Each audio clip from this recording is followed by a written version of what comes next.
Okay, so we are live for yet another class in this excellent series, Isaac and Rebecca, Partners in Succession, given by Rabbi Silber.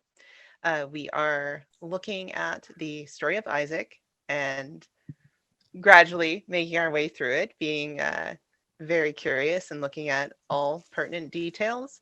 And we'll get right into it if you're ready, Rabbi Silber. Yes, I am. Okay, good morning. All right, let's finish up the Akedah, and then we'll just continue. Uh, there's always more, but I want to move forward. So the test, as the Torah calls it, Elohim Nisat Avraham in chapter 22 in the first pasuk, and apparently Avraham has passed the test. He has, one might say, perfectly fulfilled the command, as evidenced by the fact that the language of command, God's threefold command of to go and take and sacrifice, kach lech v'haleu, was initially fulfilled, as it were, in the beginning of the chapter, when Avram takes and goes, and there vayivakat seorah, he cuts the wood for the sacrifice, and then later in the 13th pasuk, after he's told by this angel, God's representative, not to sacrifice Yitzchak, don't do it. And Avram looks up, in verse number 13,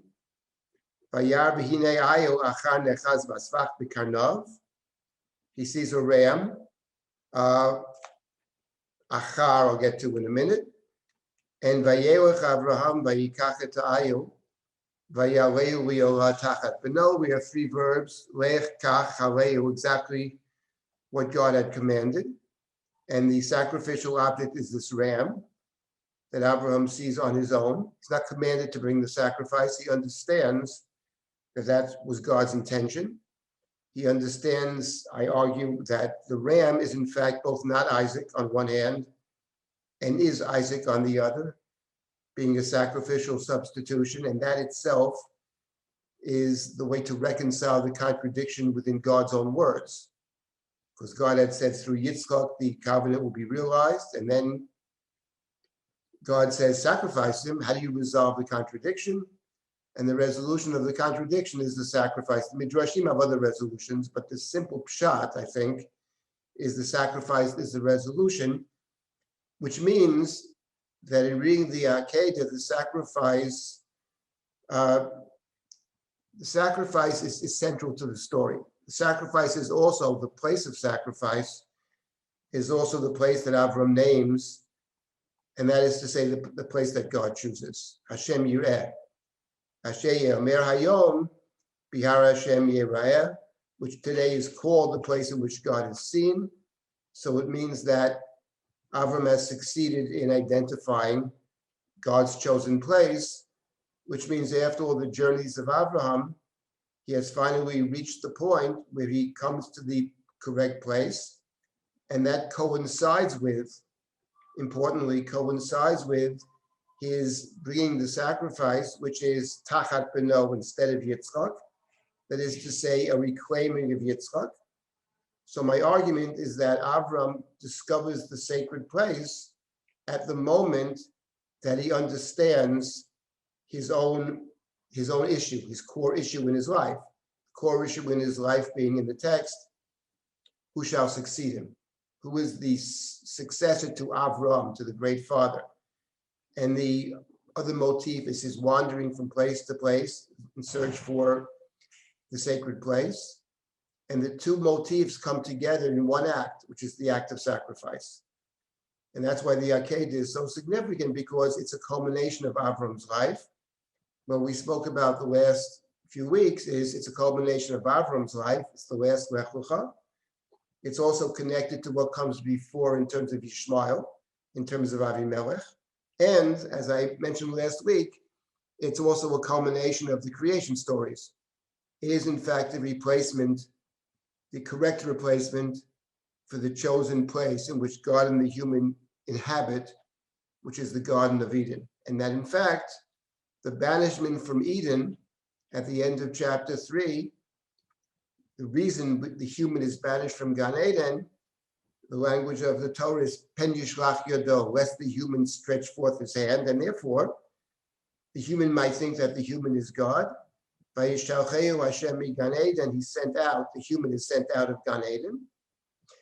And now in chapter 22, what Avram is doing at the Akedah is affirming the fact that he's not God. Because after all, if he brings the sacrifice, which is his son, he has no future. And therefore he passes on into oblivion, which is the main distinction between the divine and the human. One is infinite, and one is eternal, and the other is temporal. Avram's willingness to embrace his own finitude marks him as an appropriate one to enter into a covenant with God because he knows he's not God. And that's the point over here. That's the idea of being God-fearing. God makes the rules, God chooses the place, and the human's responsibility is to try to figure out what God has chosen. So that's my understanding of the Akedah. We didn't get to all the details of it, but it is at the end of the day a culminating story. And I'll come back to this very important point about being a culminating story. Before I get to pick up that theme of a culminating story, just a couple of other details about the language of the Akedah. So it was interesting that the angel calls down to Avram from heaven. That's in verse number 12, right? In verse number 12. Do not sacrifice Isaac, don't do anything. Al-Taslo Ma'uma, you've passed the test. Okay, fine. Then Avram, of his own accord, brings the sacrifice. In other words, he doesn't have to be told what to do. He knows what the right thing is. He knows what God wants without being told by God what God wants. That's a very important point. That I think is, in my view, the religious goal is to be in a place where you understand what God demands of you without God ever telling you.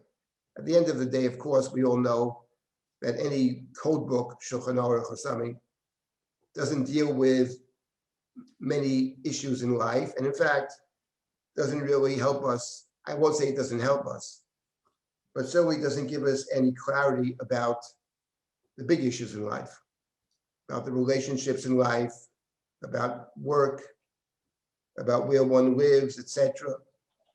And a million other decisions we make. There's no code book. There couldn't be a code book. There are an infinite number of possibilities. Perhaps it sets us in certain directions. So the goal is to internalize the Torah, as it were, so you understand what God is demanding of you without God ever saying anything. And that's the story of Avram at the Akedah. He understands, he sees this aisle, and he understands that this is what God meant without God ever telling him. He understands it. And after Avram brings the sacrifice, we have the Malach calling down a second time. And this is verse number 15. He names the place in verse 14. And in 15, Vayikra Malach Hashem el Avraham, Shenit min hashamayim. So once again, this Malach calls down to Abraham, second time, Vayomer, and says the following. Bi nishbati num Hashem. The angel represents God. God says, I have taken an oath in my own name. An oath, a shvua, typically, is the invoking of God's name. Here we have God invoking God's name. Bi nishbati num Hashem. Ki yana asher asito et hadavar hazeh, v'lo chasachta et bincha yichidecha, because you did not withhold your only son from me. Ki varecha varechacha, on account of this I bless you. V'yarba bed zaracha kechofei hashamayim, v'kachol asher al sfat hayam, v'yirash zaracha et shar oivav, v'yitbaruchu b'zaracha kol goyei haaretz ekev asher shamata b'koli. So now we have a blessing. And the blessing that we find here in verse number 17 and verse number 18 is strikingly similar to the blessing that we find in the beginning of Avram's story back in chapter 12. I will bless those that bless you, through you shall all be blessed, etc. So here we have essentially, one might say, a repetition or expansion of the blessing in chapter 12. But the blessing in chapter 12 came with God saying to Avram, Lechocha. In the very beginning of chapter 12, God says, go to the place I will show you, and I'll bless you. I'll bless you, you'll be a great nation, I'll make you a big nation, etc., etc. So we have in the second Lechocha, which is the Akedah, chapter 22, we also have a blessing, parallel blessing to chapter 12. The difference, apart from a certain expansion in chapter 22, is that the blessing that appears in chapter 22 is at the end of the chapter. The blessing in chapter 12 is in the beginning of the chapter. That is to say, the blessing in chapter 12 is an incentive. Go where I command you to go, and if you do it, I'm going to bless you. But in the Akedah, it's quite different, because in the Akedah, God does not say to Abraham, I'm going to test you, and if you pass the test, you'll be rewarded. God simply says, I'm going to test you. Or God doesn't say, I'm going to test you. The Chumash says, God says, take your child and sacrifice the child. There's no promises there of any kind of blessing. It's only after the fact, which suggests to us that the Avram of chapter 12 requires incentives. Has to be given, a carrot. If you do it, there'll be blessings. But Avram's in a place in chapter 22 where he's going to obey God's command, regardless of blessing or no blessing. He hears what God is saying, and he intends to do what God commands him to do. So at the end of the chapter, at the end of it, we have the blessing and the amplification. Your descendants will be as many as the sand of the seashore, as many as the stars of heaven, Kochlei Hashamayim, that we already encountered back in chapter 15 in the covenantal blessing. So here, basically, what the Chumash is affirming is the blessing of chapter 12, and specifically the covenantal blessing of chapter 15. So Avram's line will continue. It will continue through the child that he has redeemed, kind of Pidyon Aben. And here's the affirmation. And there even is, as the Medrash says, and I think it's actually in the text, Ekev asher shamata b'koli, because you obeyed me. So the Medrash sees in the word Ekev a kind of hint at the third generation, which is Yaakov. There's Avram, there's Yitzchak, and there's Yaakov. And at the Akedah, this covenantal possibility is actually affirmed. Okay, so that's the first point I wanted to make. It's interesting. Apparently, I read that, I've never seen it myself, but I read that back in verse number 13, Vayisa Avraham et einav vayari hinei ayo achar ne'echaz basvach bekarnav. Achar, the plain meaning of achar is afterwards. Achar, it's a strange word. It seems superfluous in the text. And apparently, there is another variant reading of not achar, but echad. Avram saw a single ram entangled in the brush. If it's echad, then it's good in the sense that it relates to the description of Yitzchak in the chapter, which is bincha yechidcha, your only son, your only covenantal son. So yechidcha and echad, those two are connected. And in fact, because the ram is in fact the replacement for Yitzchak, and in fact, in thinking about the echad and Yitzchak, bincha yechidcha, we should not forget another word that's related, presumably, to echad, and that is the word yachad. Vayechush nehem yachdav. I'm not saying it's etymologically connected, but it certainly might be etymologically connected. The two walk as one. That's yachdav. I'll get back to the yachdav. So if the girsa is echad, which we don't have here, but I've seen the argument that it is so, it fits in well. If it's achar, so let me say that achar, I have some thoughts about achar, but simply it relates to the way the chapter begins. Achar hadvarim ha'eleh. after these things, something happens, there's a test. And one might say the culmination of the test, the culmination of the story of the Achar Advarim Ha'ela is in fact the sacrifice. And the sacrifice is, I can't overstate the significance of the korban. According to the reading I'm suggesting, the sacrifice is front and center. And the sacrifice itself, which is a ram, which is an ayil, is very interesting because as previously noted, remember when they're walking to the mountain, Yitzchak says to his father, Father, I see the wood, I see the fire, I don't see the sacrifice. Ayeh haseh li'olah. Where is the lamb? Where is the kid, the lamb? Rabbi, Silber, excuse me. I was thinking Nechaz is not always mentioned. It just somehow reminds me of the Gemara Shnayim Ochazim B'talit. I don't know. It just like struck me, as they're holding the karnav. It's just a. Nechaz basvach b'karnav. Nechaz, yeah. Yeah. So okay. Yeah. So and that's anyway, very complicated there. It's very complicated. The point I'm making about the ayil is this, that the ayil, a ram is a big animal. A lamb, a kid, is a small animal. If you see a kid, if you could catch it, you could take it. You could carry a kid. But a ram, you can't carry. So the point is, how could you possibly find the ram? How could you sacrifice a ram? The only way to sacrifice the ram, if the ram is entangled in the brush, is nechaz basvach b'karnav. Otherwise, how can you take the ram? So the point is that itself is suggestive of what the various midrashim say about this ram, that the ram was actually put there by God. Not that God commanded Avram to sacrifice the ram, but the way in which the ram appears in the text does suggest to us that this ram is actually placed there, that actually the ram, it's a setup. Having said all that, the important point still is that Avram understands this on his own without being commanded. He understands that the sacrifice is both Yitzchak and not Yitzchak. Okay, now let's get back. Let's just finish up the story here. There's always more.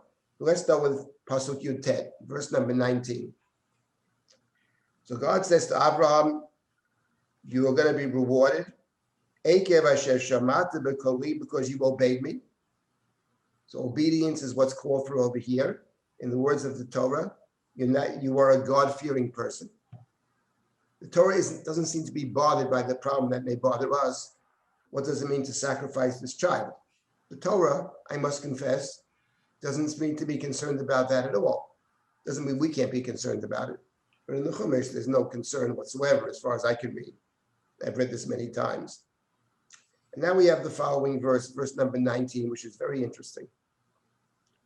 Vayoshav Avraham el Niarav, Vayokumu, Vayechu Yachdav el Be'er Sheva, Vayeshev Avraham Be'er Sheva.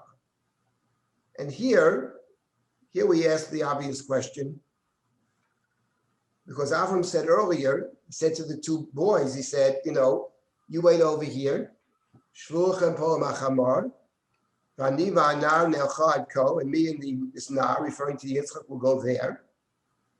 V'nishtachaveh v'noshuva alechem, we'll bow down, and we will return to you. V'noshuva being the plural, we will return to you. So how come in verse number 19 it says Vayoshav Abraham el Na'arav?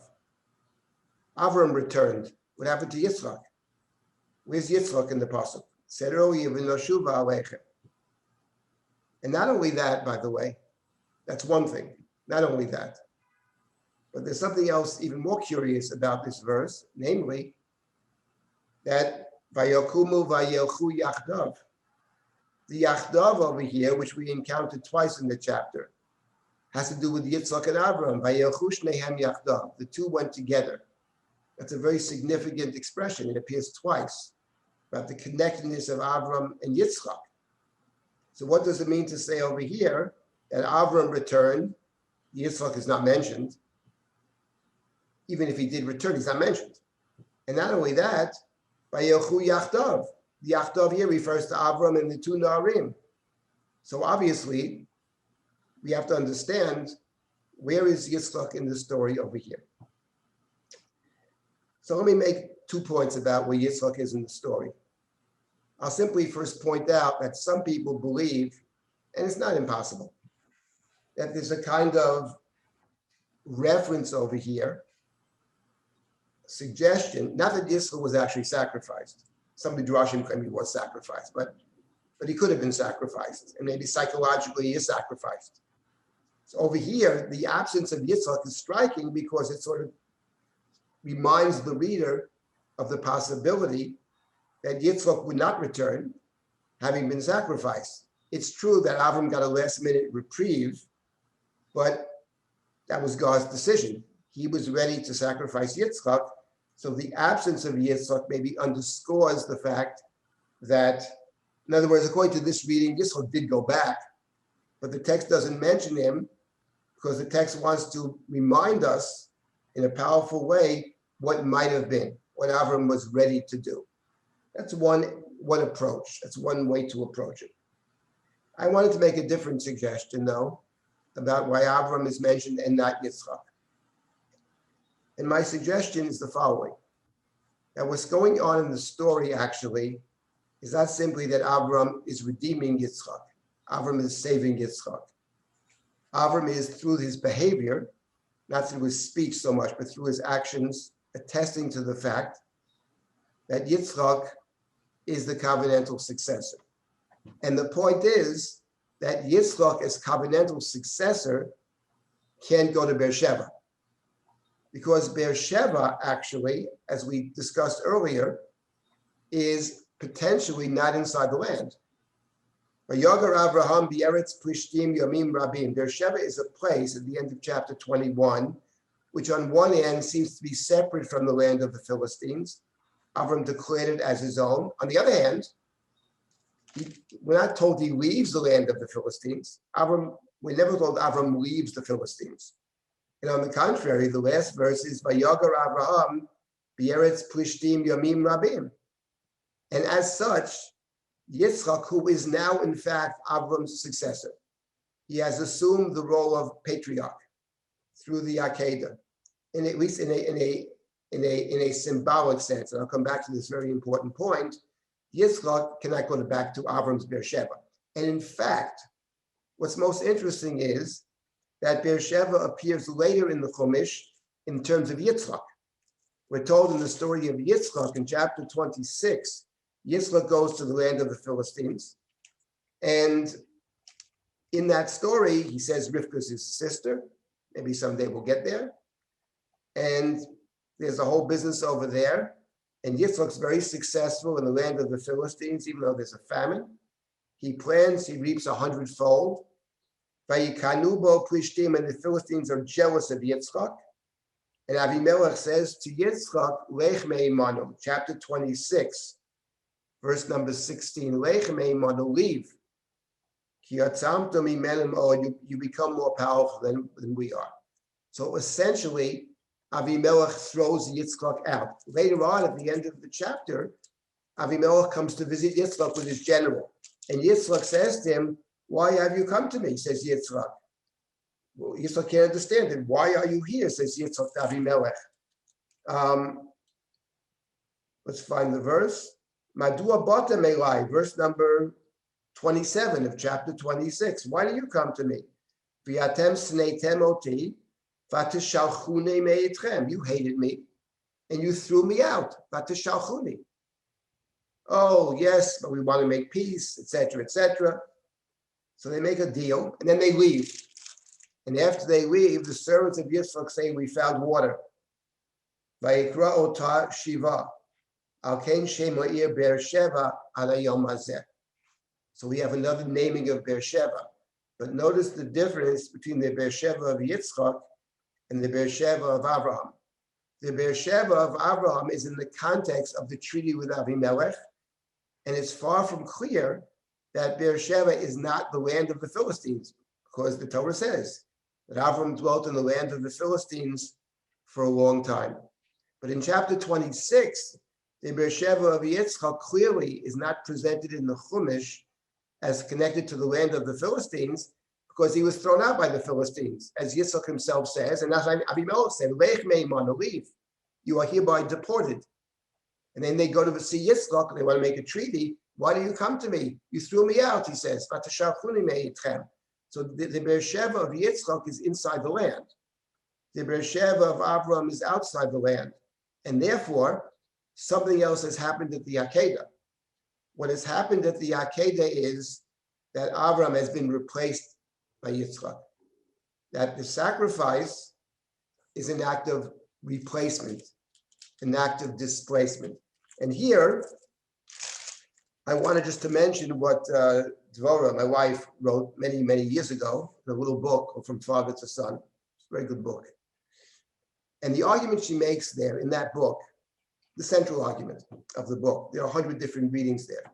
But the central point, she asked the question, why is there a need, what is the function of the sacrifice in chapter 22? What is the function of the sacrifice? Maybe we'll revisit this at future points in our study. If we continue to study together, we'll revisit this. But the point she makes is the following, that the act of, the book of Bereshit is about passing on the covenant, from, as she called the book, from father to son.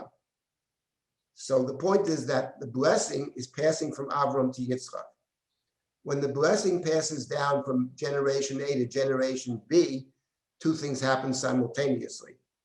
One is that the second generation is continuing the first generation. Avram lives on through Yitzchak. If there's no Yitzchak, there's no continuity for Abraham. That's one thing that happens. But the second thing that happens is when you when you bless the next generation, in this case his son.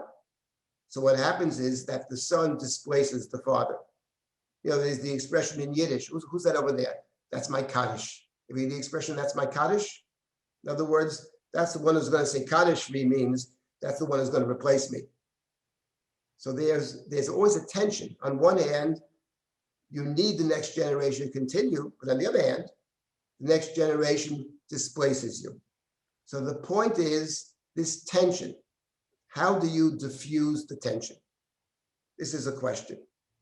It's something that Freud was very preoccupied with, but Freud fundamentally focused on the son displacing his father, son wanting to kill his father, whatever it is, Oedipus. But this is different. This is more about the father's relationship to his son, what they call the Laios complex. So how does one resolve the problem? How does one allow the covenant to proceed and deal with the fact of the inevitable tension between the two generations, given the fact that my successor also replaces me, renders me obsolete? So in the introduction to the book, she mentions two different approaches. And I can't get into all the details of it, but the two approaches are extraordinarily interesting. There's an introduction about different cultures, how they deal with this.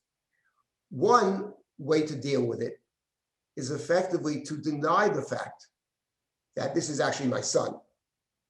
There are cultures in which the father, for example, is the biological father, but not seen as the actual father. In some cultures, the uncle's the father.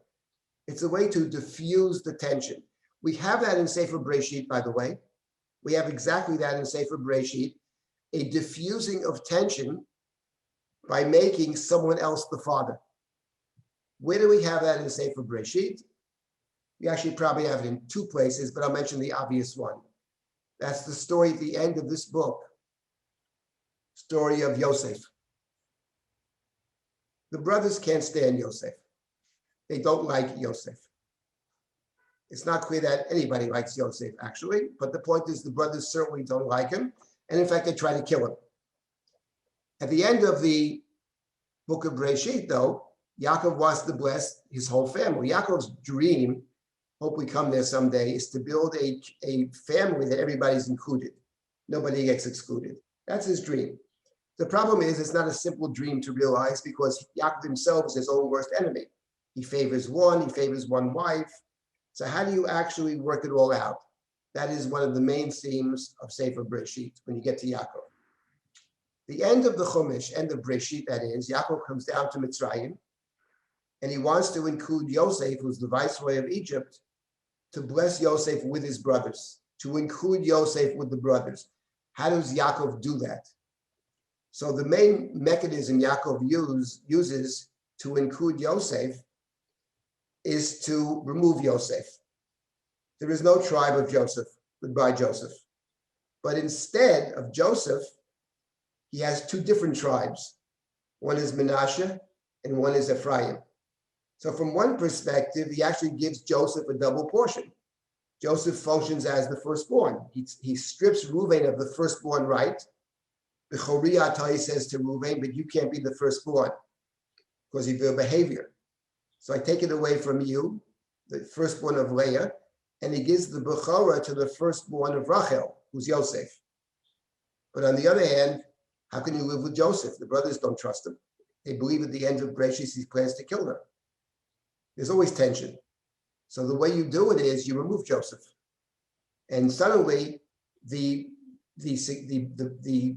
one who shares the blessing with Joseph's brothers is not Joseph, but rather it's Menashe and Ephraim. And on top of that, what is very interesting and very important is that when Yaakov go down to Mitzrayim, he has a dispute with Joseph about who's primary, Menashe or Ephraim.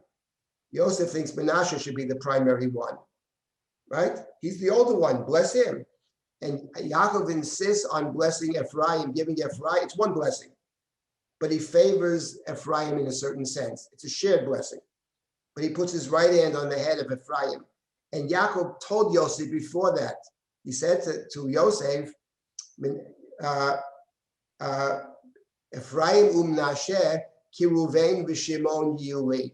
Ephraim and Menashe are to me like Reuven and Shimon, which means, my beloved Joseph, these are not your children. They have no father. They have a grandfather. Yes, later I'll give them back to you. But he blesses them as a father blesses his child. So therefore, what Yaakov does to diffuse the tension between Joseph and the brothers is quite ingenious, and that is, he's saying in effect, you are the father, but you're not the father. And that's one way to diffuse the tension. So one general approach to diffusing tension is the claim that actually the parent is not really the parent. There's somebody else who's the parent. Okay, that's one general approach. The second approach, and this is all found in the work of a fellow named René Girard. The second approach, he has a book called Violence and the Sacred. The second approach is that the way to solve the tension between father and son is to find something else upon which to deflect the violence. He has a book called Violence and the Sacred. And the object upon which you deflect the violence to allow the relationship of father-son to survive, to exist, and the blessing to be transferred, he has a nice word for it. It's called the scapegoat. It's a scapegoat. It's a carbon. The carbon is a way to diffuse the tension. Devorah's claim, actually, one of the more interesting claims in the book, is that the need for the sacrifice in Akedat Yitzchak is the scapegoat. It's the object upon which you can diffuse the tension between father and son and therefore allow the blessing to proceed. Now, that's interesting in and of itself. I thought about this sort of the last 40 years about when I think of this. There is something to it, but it's actually even more clever because she plays it out in the rest of Sefer Bereshit, but I'm not going to get into that now. But we'll encounter it later on, and it's quite ingenious, actually. And I do believe there's a lot to it. I'm not convinced it's at the center of the book, but I'm pretty convinced that it's very significant. So in any event, I mention this now. I mean, it's interesting in itself, but I mention it now because it fits in very well with my understanding of the Akedah, namely that the key verse of the Akedah is verse 13 when he brings the sacrifice. I look at it from the standpoint of the sacrifice is both the reclaiming of Yitzchak, unlike Yishmael who's not reclaimed, and the sacrifice is also the determining the place. And the two things happen simultaneously only when you understand how you work your life out, how you deal with the core issue of your life, can you discover the sacred place. And this idea of the sacrifice as being essential fits in very nicely with the voters' thought that the sacrifice is necessary for the transfer to take place because it's a way to deflect the potential violence, the tension between the one who's receiving the blessing, but at the same time, the one who's giving the blessing passes it on to the other one, and the first person becomes obsolete. So in the story over here, I suggest, in any event, and that's exactly the point, that Avram is now Yachtav with Narim, not with Yitzchak. Yitzchak's the patriarch. Yitzchak can't go to Beersheba, can't go to Eretz Plishtim. In effect, what has happened on the symbolic level is that Isaac already is the patriarch. I say on the symbolic level because it also has to be worked out on the practical level. And we'll get to this very important point about the Abraham story having two endings. One is the ideal ending, or the idealistic ending, which is the Akedah. But then the Avram story doesn't end with the Akedah. The Avram story ends with chapter 25. He first has to bury Sarah. He's got to find a wife for Yitzchak. That's on the practical level. He has to, from a practical standpoint, make it clear how the blessing is going to proceed. And given the fact that what Avram comes to understand at the Akedah is that Sarah was correct, that Sarah was the one who understood how the blessing proceeds. As God said to Abraham, Kol asher tamare lecha Sarah shema b'kolah. She's right. And even over here, Ekev asher shamata b'koli, because you obeyed me, but shamata b'koli in chapter 22 means the Akedah. But you also shamata b'koli in 21 when I said, listen to Sarah, obey what she says. So given the fact that that's the truth, so now Avram understands that Sarah was correct. She was my partner in destiny. And now the question is twofold. How do we mark that?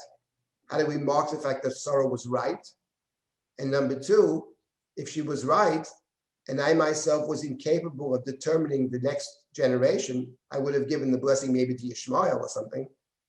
How do we make sure that Yitzchak doesn't make the same mistake I was going to make? We have to find Yitzchak a partner who will be able to direct him and instruct him about how the blessing is going to proceed, which of course is the story of, obviously, of Rivka. Yitzchak, given his own devices, it would appear, plans to give the blessing to Esav. That would be a mistake. So Rivka's role will be to a Sarah who will guide the way the blessing has to proceed. So therefore, Avram still has a lot of work ahead of him on the practical level. It may be that on the ideal level, Yitzchak is the patriarch, but in order for it to work, other things have to be put in place. And mainly, the next two stories are a function of Sarah. One is to attest to Sarah's role.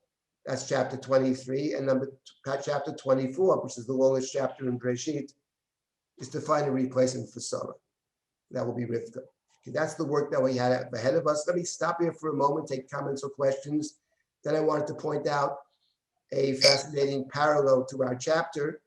And the parallel, of course, bespeaks distinctions, and this will lead us to continuing the story.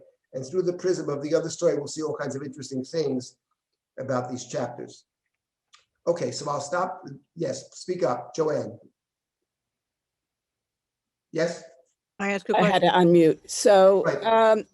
I heard what you said about Beersheba, and it makes me think that throughout Bereshit, you can't have two patriarchs in the same place at the same time, or potential covenant holders. So you have Abraham leaves Terach, Abraham splits from Lot, Ishmael splits from Yitzchak, Yaakov has to leave Yitzchak, Yosef has to leave the rest of the family, that there's a geographical exile or non-exile of somebody that keeps potential covenant holders or people in the line apart.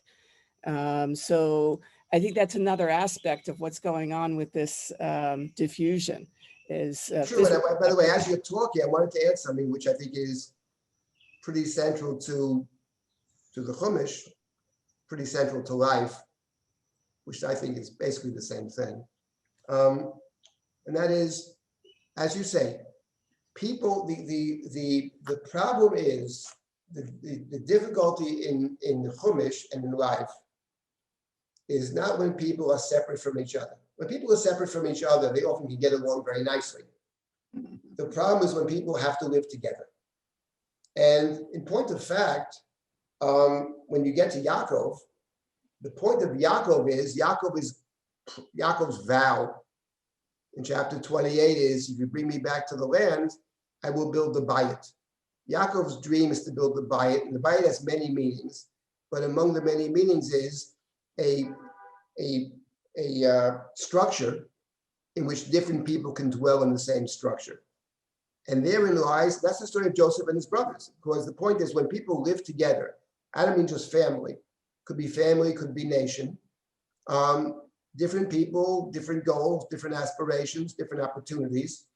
And the question is, how does one do this? The Chumash is very concerned about this question when you come into the land. The Chumash is not about being in the land, by the way. The land is an aspiration in the Chumash. The Chumash is from the standpoint of someone outside the land. That's how Sefer Bereshit ends with Jacob talking about the future in the land of Egypt. And that's how the Torah ends with Moses talking in the desert about a land that he will not enter. So the Chumash is about the land is significant. It's not that the land doesn't matter. The land is the dream. The land is the aspiration. The land, the temple. For a good part of Jewish history, the Jews were not in that land. And then the question is when you are living together, okay, and you have your own society. So the Torah is very concerned about this. It's not an accident that towards the very end of the book of Bamidbar, very long chapter, deals with what the Torah calls, and it appears also in Dvarim, the Ir Miklat, the city of refuge. The city of refuge, the Torah spends an inordinate amount of time dealing with the city of refuge. What do you do if someone kills somebody else in an unpremeditated way? Because what's going to happen, the Chumash understands, is violence. Because if you killed my relative, I'm going to kill you or your relative. And there's a spiral of violence that never ends. So the Chumash sets up a structure whereby we can stop the violence. So the state takes it over, and then the violence can be curtailed. What do you do with the Levium? Another question. The Levium murdered their own brothers. That's the story of the golden calf. The Levium was sent into exile, as it were. Okay, the exile is closer to the temple, but they don't live with the people. They're living separately. How do you deal with this group of people that is separate on one hand, but you want to stay connected? Cities of the Levium, you give them, et cetera, all kinds of rules. And there's other problems. How do you deal with intra-tribal squabbles? When one tribe thinks the other tribes are trying to take advantage of them. Story of Tzlafchad's daughters. That's the last chapter of Bamidbar. What happens if the daughters of Tzlafchad marry from a different tribe? Menashe says, we're going to lose our land. So the Torah is very, very, very aware of the difficulty of people living together with the first brothers who lived together, Cain and Hevel, and that, or Joseph and the brothers. In the book of Genesis, on the human universal level is Cain and Hevel. On the Jewish level is Joseph and the brothers. And that's the story that we come back to all the time, Joseph and his brothers, including on Yom Kippur, the 10 martyrs, Joseph and his brothers. Joseph and his brothers means there's always tension. You never remove the tension. And the question is, how do you deal with the tension? One way to deal with it, you say to separate. That's akin to the first suggestion that I mentioned in terms of how you deflect the violence. This is not my brother. This is not my son. The uncle is, there are different cultures that deal with it different ways. But the other problem is, but if it actually is my son, if we all living together, we are one people, then there's the inevitable potential for violence. And then you need some mechanism, some way. Sacrifice is one way, deflecting onto something else. Maybe there are other ways, etc.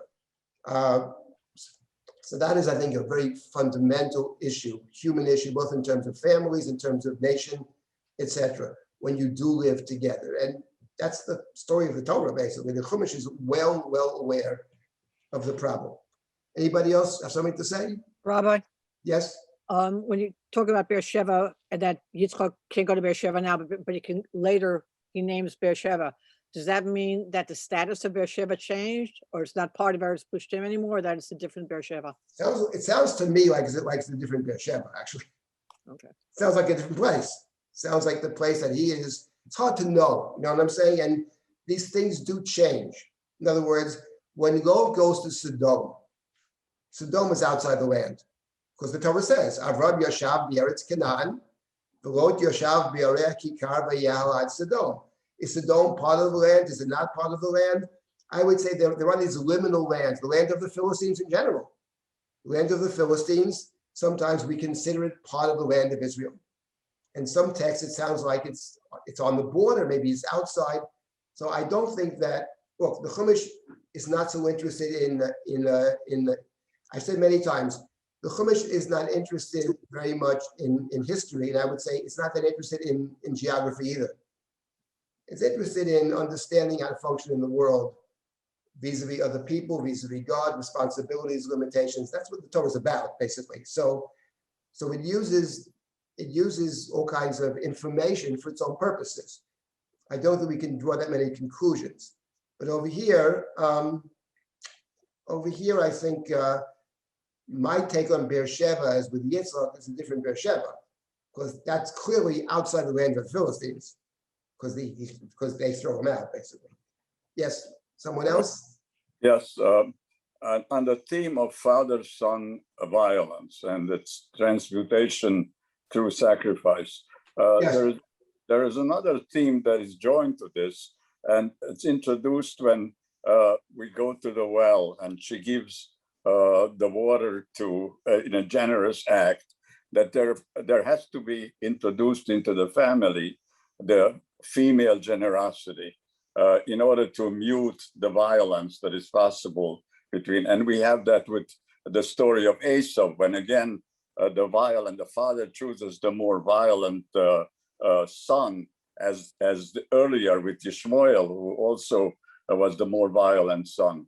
That it has to be a female influence in order to transmute that kind of violence into what we know to be distinctive for Jewish life. You know, we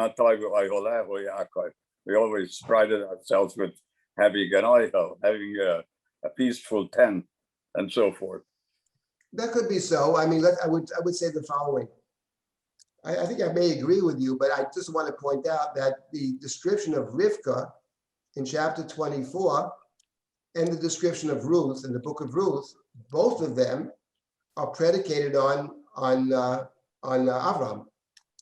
Rivka and Ruth both are essentially female versions of Abraham. And by the way, there's a third person that I would throw in there, together with Rivka and together with Ruth, two heroes of ours. But in the book of Shmuel, which is written by somebody, I'd love to meet this person. He has somebody else in that book who is a Rivka Abraham type figure, not someone you expect, and that is found in chapter 28 of the first book of Shmuel, and that is the witch of Endor, the medium, the Balat Ov from Ein Dor. The description of the Balat Ov of Ein Dor is exactly, of course, Rivka, Abraham, all rolled up into one nice package. The ultimate, the gracious hostess, etc., the kindness, compassionate person. That's what you have in the book of Shmuel. The Ov in the Chumash is the ultimate idolater, by the way. Book of Shmuel, that's why the author of Shmuel doesn't care, actually, couldn't care less. Breaks all the, forget your expectations. But it is true. It could be that it's a more feminine quality of kindness. Certainly, without the chesed, without the kindness, the community can't exist without it. I would say without kindness and compassion, a human being can't exist at all, without God's kindnesses, as we say so often. Right? Right? We say in the davening, right? We can't live with just rules and regulations, and you can't function that way in this world. So of course, We need compassion, we need kindness, forgiveness, and all that, without which you can't function on the personal level and on the communal level as well. I'll take one more comment now, and then Sarah, what do you want to say? So the Philistine king has recognized that Yitzchak is now in charge, that when he's contacting Yitzchak, correct? I don't think that's what's driving him, actually, but that we get there, we'll see. He may think that, but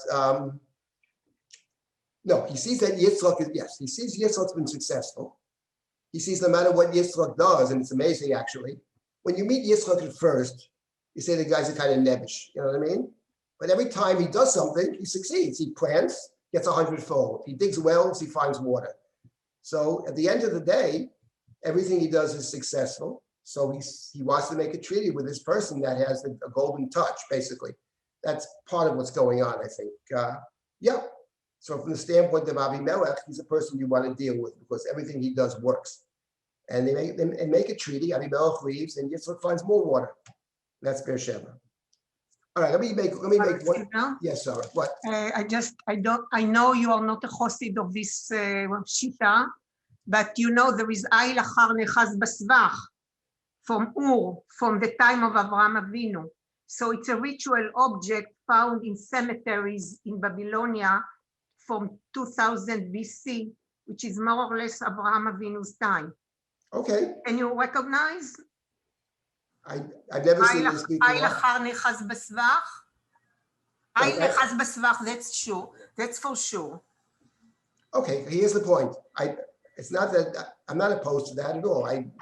If we have other evidence from either text or other cultures of the time, I say great. That's very helpful. But I'm saying as a general approach, I tend to look at what the text says. I'm much closer to being a new critic. I'm not unaware of the fact, and I believe sometimes studying comparative cultures can give us insights, all kinds of insight. But at the end of the day, I think the main point is to see what the text actually says and not to assume that, given the fact that we have certain values, that's the value of the Chumash, to see what emerges from the text. But the fact that there may be a ritual object, an ayon nechaz, okay, sure, I have no problem with that on any level, basically. And actually, you could even give a little homily. I believe Rabbi Soloveitchik, one of his many drashot, an excellent darshan, by the way, excellent darshan, talked about the human being who was caught in the brush, that many mistakes that we make actually in life is because we find ourselves caught up in situations that we got caught up and we can't find a way to disentangle ourselves. Mm. It took place, suddenly you find yourself in situations where you can't figure out how to get out of it. That is certainly the case. But in any event, yeah, okay, thank you for that. We have some time left still. 25 minutes. Let me look at another text now with you, and we'll see how this is helpful towards an understanding of what's going on in these chapters. What I'm referring to is a text that I've spoken about 1,000,000 times, but I want to say something new about it, and that is the following. There is a story that appears, there are actually 3 stories that appear one after the next at the very end of the book of Shmuel. Chapter 24 of Shmuel, and then the first chapter of the next book, which is Kings. So the story of chapter 24, we can't get into all the details here. This will take us too far. Chapter 24 is the story when King David, it is in our canon, the way we have it before us, it is the last chapter of the book of Shmuel. There's Shmuel Aleph and Shmuel Bet. This is the last chapter of Shmuel Bet, chapter 24. So the story over here is that the king, who is David, says to his commander-in-chief Yoav, he commands Yoav to go throughout all the land of Israel and to take a census. He wants to know the number of people, to take a census of the people. It's not clear what that means, the men or some of the men, but he wants to know Mispar Ha'am, the size of the population. That's the beginning of chapter 24. Yoav, his general, says to the king, don't do it. It's in verse number 3. Says to the king, listen, God should bless you. Yosef Hashem Elokecha Elam Kahem V'Chaim Meyash Pamim. Keep scroll down. Enei Adonai HaMelech Ra'ot. You scroll down a little, right. But why would you want to do this? Loma chafetz b'davar hazeh. But David insists. Vayechezak dvar HaMelech el Yoav. So David insists. Yoav is the general. Yoav goes out and he takes a census of the people. Now you scroll down, scroll down, scroll down, scroll down. Keep going, scroll down, scroll down. This is the census. Now, Yoav reports the number back. Okay, he gives David the number. Soldiers, basically. Sounds like soldiers. 800,000 soldiers and 500,000 from Judah. Next pasuk.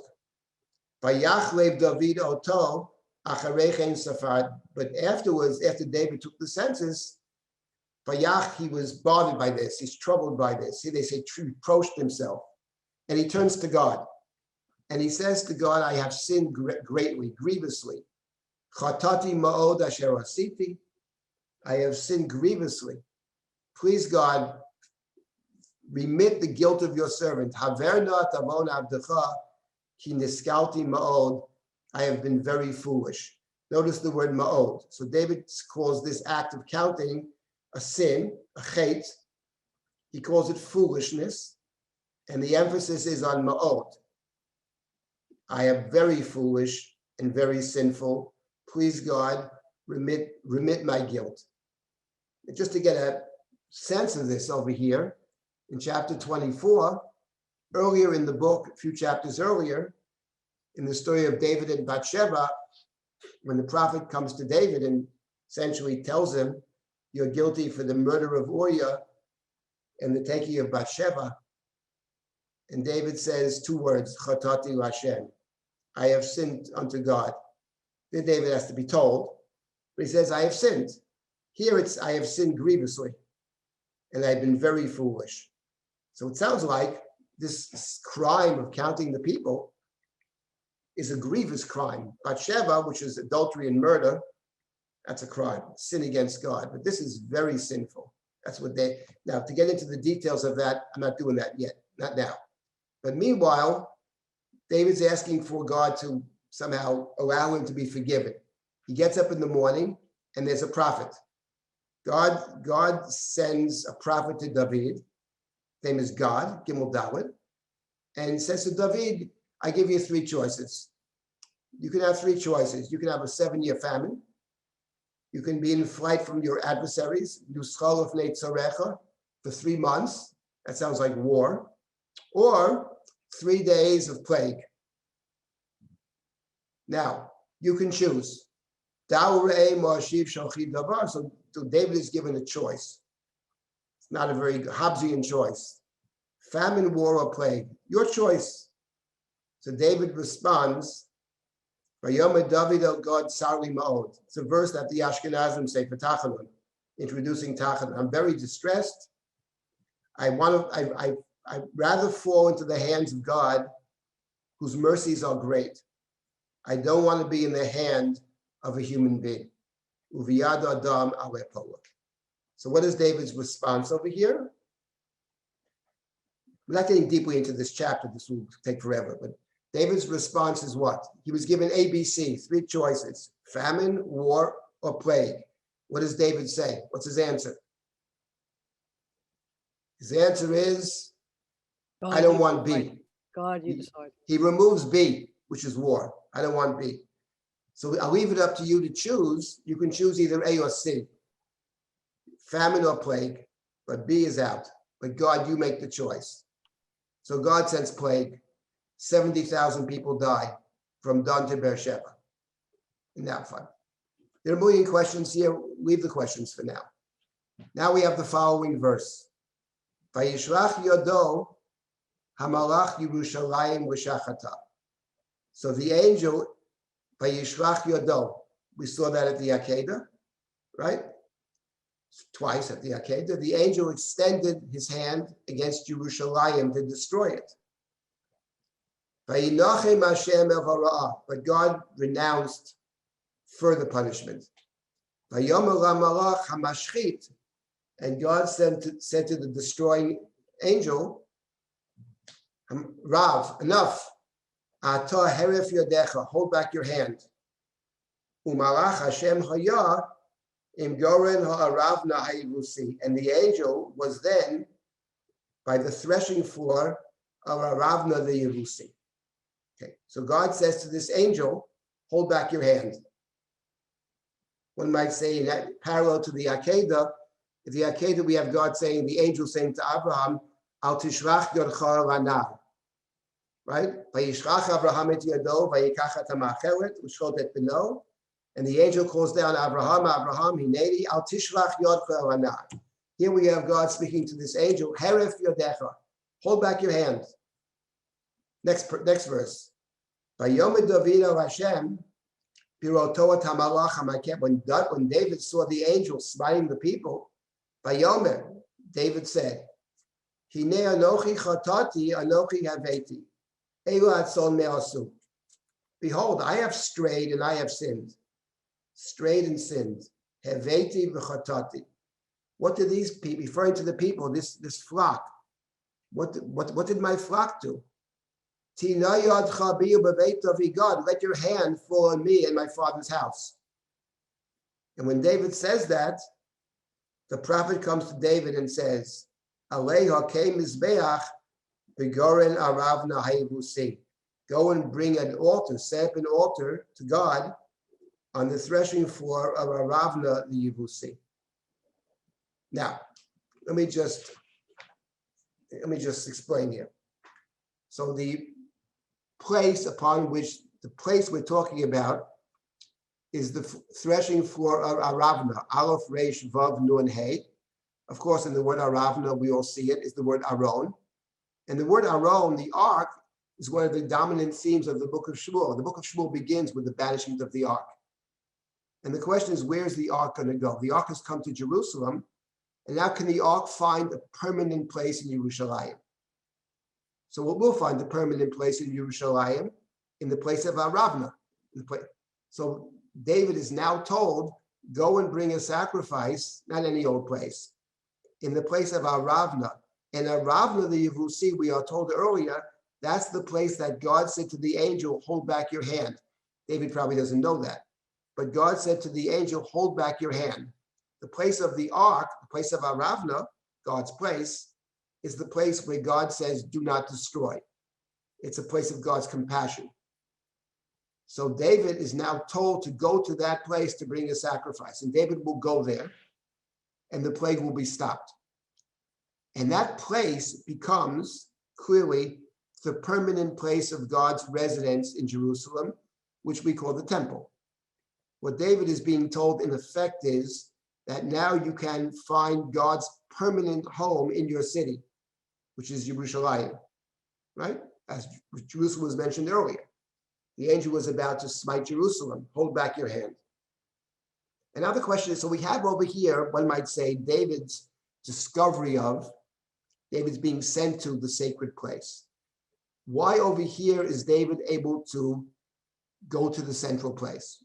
What is it about this chapter that allows David to affirm God's sacred place within David's city? If God will permanently dwell in David's city, that suggests that David's kingship is also eternal. What is it about the chapter that allows this to happen? In the case of Avram, we know what it is. Avram discovers the sacred place. At the very same time, he's able to understand how his family works, to affirm that, in fact, Yitzchak is the covenantal heir. Took him a long time to figure that out, but he figures it out in the Akedah, and he actually redeems Yitzchak at the Akedah, and he brings the sacrifice instead of Yitzchak at the Akedah. That's the story of Abraham. Now, what is the story of David? What does David have to do in order to be able to locate, identify, and affirm God's sacred place within David's city? So the answer is actually very simple. What David has to affirm is that David understands what it means to be king. And what does it mean to be king? The Chumash says what it means to be king. The Chumash doesn't ever tell you what the king does, by the way. But the Chumash does tell you something about kingship. Because the Chumash says in chapter 17 of Devarim, when you come into the land and you say, make me a king like all the other nations. Som tosim olecha melech. Make yourself a king, says the Torah. You can have a king. However, says the Chumash, Asher yivchar Hashem Elohecha bo mikerev achecha tosim alecha melech. You can have a king. But there are two things you have to understand. One is the king that you will choose is one that God chooses. That's A. And B, from amongst your brethren. Now, the book of Shmuel interprets that verse to mean the following, that the king has to understand two things to be king. One is the king has to understand that at the end of the day, the king is God's representative. God is the true king. The king's mission is to carry out God's objectives. The one who understood that perfectly well in the very beginning of the book of Shmuel is, of course, Hannah. She describes the world as it should be. A place of compassion, a place where people are secure, a place where people on the margins are protected. And the last verse of Hannah's prayer at the beginning of the second chapter is V'yitein oz l'malko, v'yarem keren mishicho, and God should give strength to God's king. So Hannah prays for a king who will see the mission as carrying out God's mission. That's the first thing. And the second thing is mikerev achecha. The Torah is very concerned that the king be chosen from amongst the people, and not just be chosen from amongst the people. The Torah says at the very end, it talks about a king. King has to write a Torah, read it, and should not see himself as more important than his brethren. That is to say, from the standpoint of the book of Shmuel, the king is a representative of the people. King is there to help the people, to move the people forward. That's what the king, to be a good king, you have to understand those two things. You work for God and you work for the people. In this chapter, that's exactly what chapter 24 is about, the last chapter. The last chapter is actually about, I'm not going to go through a catalog of the incredible nonsense written about chapter 24, nonsense. But what the last chapter is about is the book of Shmuel in its last chapter raises this question about kingship, which is the core question of the book. But what about kingship? Can you really have a king? Because Shmuel thought you can't have a king. Shmuel thought inevitably there'll be abuses, because absolute power corrupts absolutely. So there's always going to be abuse. Is kingship even theoretically possible? And the answer in chapter 24 is yes. We have an example of somebody who understands both points. Number one, that the king works for God. God makes the decisions. And that's how the chapter begins, after David takes a census. Census is a terrible sin, because the census means they're my people. There's no reason for a census. These are my people. And David realizes after he does it, he has sinned grievously. David turns to God, forgive me. Okay, so God sends his prophet. King David, you have three choices: famine, war, or plague. Tell me, what should I tell the one who sent me? Oh, king, somebody sent me. So you tell me, boss man, because the person on the other side happens to be God, wants to know what the king determines. Says David, no. What the king determines is I'm in God's hands. I eliminate choice number two. I never want to be in human hands. But as far as the decision is made, I don't make those decisions because I'm in God's hand. So God is probably saying from heaven, okay, you passed the first test. You understand that you're in my hands. You understand I make the decisions, that God is the king. Your mission is to carry out the kingship, which is my objectives. And then David sees people dying. And David turns to God and says, if people are dying, why am I the king? Destroy me and my father's house. I was made king to serve the people, but if they're dying because of me, because of my census, I shouldn't be the king. Now David understands the second part of the nature of kingship. And not only that, does David fully understand his role, but there's something else here. He also was willing to give it up. He's willing to give it up. You see, the point is, destroy me and my father's house means I'm willing to step down from the kingship forever. Not just me and my father's house. Means no succession, no future. I'm willing to give up the future, says God to David. If you're willing to give up the future, like Abraham was willing to give up the future, that means you are worthy of entering into a permanent relationship with God. So in the case of Abraham, the discovery of the sacred place has to do with his core story, which is the nature of the family. And it's also about succession. It's no accident that the book of Shmuel plays off the story of Abraham in 100 ways. And there's a good reason for that, because the patriarchy and the kingship have something in common. They're about succession. So David is able to discover the place, one might say, discover the place at the moment where he understands who David is. That is to say, he understands what kingship is, the twofold understandings every king should have: who you work for, whom you work for, and whom you work for. You work for God, who makes you carry out God's plan, and it's the benefit of the people. You're here to serve the people. You have to understand that. David in chapter 24 understands it. Okay, now you're ready. Now let's atone for the sin of taking the census. You atone for the census by determining or by affirming God's permanent place, because after all, the census in the Chumash is done via the temple. That's how you take the census. It's no accident. Machzis HaShekel. It's via the Mishkan. So the atonement will be via the Mishkan. That is the parallels between the Akedah and the story of chapter 24. Now here's what's very important and very interesting. Interesting is an understatement. What's important is this, that we found certain key parallels between the two stories: hold back your hand, etc., all that. But now, what makes it extremely interesting is that we will find many other parallels between the two stories, to the extent that it's obvious to me that whoever wrote this had the Chumash open and actually plays off the stories of the Chumash. So let's begin with this now. Let's read a little bit further in this chapter 24, and then we'll be able to see, obviously, the relationship to our story. We'll continue next week with our story back to Abraham. So Aravna, he's going to Aravna's threshing place. Aravna is a person. Aravna asks David, he bows low to the king. Why has the king come? Says David, to buy the threshing floor from you. I want to buy this place. I want to build a sacrifice. I want to stop the plague.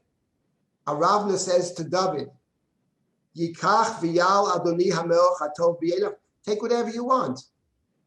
Take whatever you want. Here's the oxen for the offering. Here's the threshing boards for the wood. You got the wood, you got the animals. It's on the house. All of this, Hakol Natan, all of this, calls him King Aravna, gives to David. And Aravna says, and God should bless you. God should accept your sacrifice. Vayomer HaMelech El Aravna lo.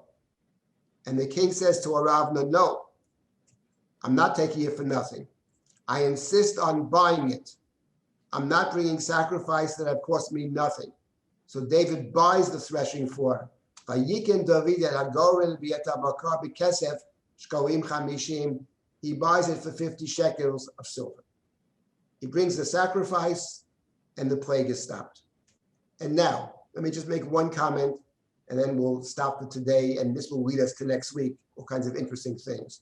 The parallel to the story at the end of Book of Shmuel, I'll say it, even though it's totally self-evident, obviously.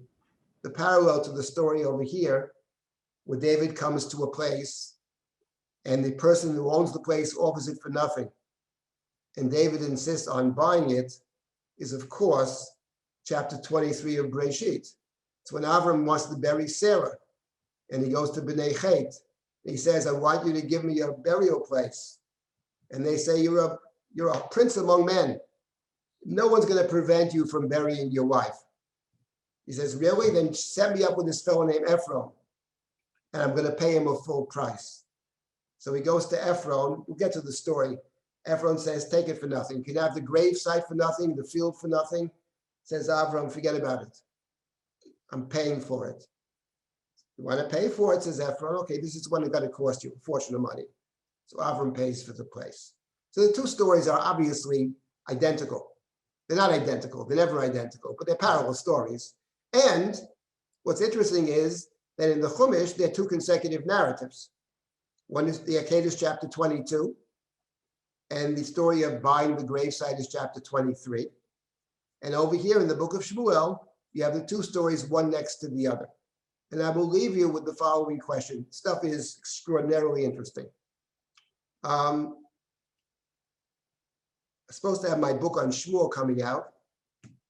Book of Shmuel, Kingship, Malchut Adam in Hebrew. The Bulau book on Shmuel. It gets delayed a couple of weeks, but it's coming out soon. And in that book, there's a lot of discussion of these chapters. Let me end with one simple observation. The two stories are parallel, which means they're similar, but then we look for the distinctions between them. But here's one very interesting distinction between the two stories. And that is that in the book of Shmuel, they come one after the other. There's nothing intervening between the two stories. You have the story of the angel holding back the angel's hand, followed by David purchasing the place. That's in Shmuel. In the Chumash, chapter 22 is the Akedah, 23, the purchase of the place. But there's something between the Akedah and purchasing the place, which is the very end of chapter 22. It's the genealogy of Abraham's brother Nahor. The birth of Rivka is noted. So next week we'll start with what do we make of the fact that the narrative in the Chumash, our narrative, is interrupted by the birth of Rivka, whereas in the book of Shmuel, they are consecutive stories. And this will lead us to all kinds of fascinating, it's nothing like it, fascinating stuff. Okay, so we'll stop at this point. I did want to remind everybody, Noah, you want to take over? What do you want to remind us? Sure. So we have a number of classes coming up tomorrow evening. We are going to be continuing Dr. Adele Berlin's fabulous class on Shir HaShirim, the love poem of the Bible. And we also have a series of Wednesday night classes beginning, all relating to themes of universalism and particularism. So a lot of folks from the summer kollel will be joining those classes, but you are welcome to join us for one or all of them. They include, does God want other nations to keep the Torah and Aggadic history? The early development of Jewish universalism from the Bible to the rabbinic period, and exploring Rabbi Sachs on the universal and the particular. You can learn more about them and sign up at our website, link in the chat. And we look forward to seeing you at as many classes as you'd like to join us for. If not later this week, then next week for sure.